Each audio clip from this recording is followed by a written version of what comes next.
Sally with Sally Cares. Good to see you this afternoon. I wanted to just show you a walker that I routinely use with my patients with gait disturbance, that's walking problems, specifically Parkinson's. And I know that there are some therapists who kind of get a little bit excited when they see the wheels and they see all the to-do with moving this thing around.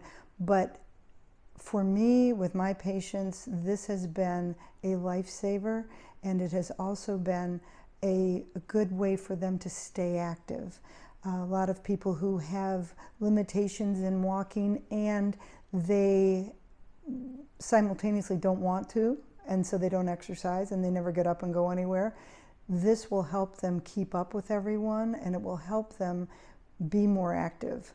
Now, this particular kind of walker, there's plenty of them out there. You can Amazon it and you can see, but there are different sizes of wheels. There are some that have the smaller wheel. This one has the larger wheel. If you're ever going to use a walker like this, or someone that you love is going to need a walker, the larger wheel is really necessary if you're going to be going outside on uneven terrain, in grass, in anything like that. It moves much more smoothly, and it's an easier push for them.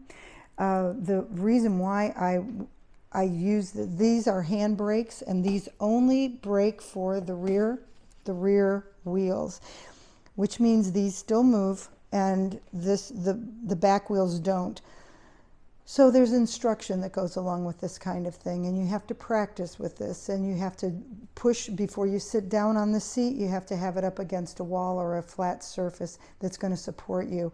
You don't just do this out in the middle of a crowd unless someone's standing here to support the walker and prevents it moving out away from the person when they go to sit. These seats do come up. They have a basket usually underneath where people can put all kinds of stuff, their wallet, their this, their that, and that is one less thing that they have to carry with them, and they don't have to put the shoulder bag around their shoulder and something else. But it's good for carrying Depends. It's good for carrying a water bottle. It's good for any of the above. Now, the other thing, though, that is really good about these kinds of walkers is these handles are adjustable. And this knob, when you undo it, there are holes here that you can raise the handlebar up, but you don't want the handlebar to be beyond the hip height. You want it to stay down there because you want the person to push down and bring their shoulders back and not be way too high. Now, I've seen some therapists, and I've done this, put the handlebars way up there because you're sick and tired of somebody walking like this. Say, no, buddy, you're going to stand up, and here's how we're going to do it. And it's okay. You know, it's just that you want to make sure that you're doing that as part of, you're paying attention, let's just say, to what the therapeutic goal is, and you're not just doing that to make their lives miserable, because I'm here to tell you, it'll make them stand up, that's for sure. But anyway, this does work well. I think that I've had patients that I've had to talk into getting a walker, and in fact, this is a patient of mine that I'm going to be delivering to her. She doesn't want it. She wants nothing to do with it because she thinks that it's horrible and it's going to be, everybody's going to look at me. Everybody's going to look at me because I have a walker. And I said, well, what do you think causes more attention? When you fall in a restaurant on the floor, or when you're using a walker? Well, I guess when you fall and everybody has to call the EMTs and there's, you know, sirens are going and here we all are. Well, yeah, so just use a walker. I mean, really? You know, go. And guess what? People get out of your way. I think I'd have to ask my daughters, but I think you get to the front of the line at Disney. I'm not quite sure, but I think there's some bonuses to this, okay? Anyway, it requires some training. It requires adjusting to the person.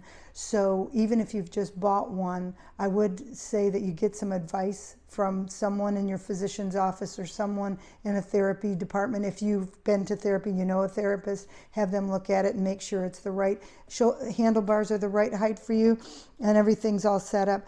But yeah, I even have my patients put a sandwich and a covered glass with fluid in it, liquid, to take over to the sofa to take their lunch so they don't have to carry it. Again, what I say to my patients, don't worry about anybody seeing you in your house, using the right things so you don't fall, and carrying your things without walking like cockeyed, thinking that you're not going to fall while you're taking your food or your snack to go sit down and watch TV. Nobody's watching. Nobody. Trust me. It's all about safety, and it's all about making sure that you continue to improve. So that's it for this, and I'll see you next time. Please like, share, and subscribe, and let me know what you are using for walkers and any manufacturers that you're loving, and I'd be glad to hear about it. Or if you have questions too, I'd be glad to help. See you next time. Bye.